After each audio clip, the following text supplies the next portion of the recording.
თვითონ ახალგაზრდებს ეხლა რა შეუძლიათ რომ გააკეთონ რომ მაქსიმალურად იბრძოლონ, მაქსიმალურად გაიმარჯვონ ამ ბრძოლაში. ყოველდღე იკეტება რუსთაველი, მე მგონი ბოლო თითქმის 200 დღე არის.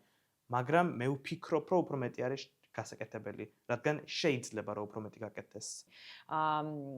ბევრი წელი იყო აქ საუბარი თითქოს ახალგაზრდებს პოლიტიკა არ აინტერესებს, სინამდვილეში აინტერესებთ, ხო? შეიძლება რაღაცა, რა ვიცი, მაინც და მაინც რომელიღაცა პოლიტიკური პარტიის, რაღაცა პროგრამის რაღაც ნაწილში, ეს ღრმად არ შევიდნენ, მაგრამ საერთო ჯამში ქვეყანა სად მიდის და რუსეთში გინდა ცხოვრება თუ ევროპაში, აქ ხო ამას ეს საკითხი ნამდვილად აინტერესებთ. ამიტომ მე მგონია, რომ მეტი ენერგია, მეტი ინიციატივები, პასუხისგებლობის აღებაც, ხო? მაინც თითქოს რაღაცა როცა ახალგაზრდა ხარ, თითქოს ამის ცოტა გეშინია, მაგრამ რა ვიცი, შეცდომების დაშვებაც არ არის პრობლემა.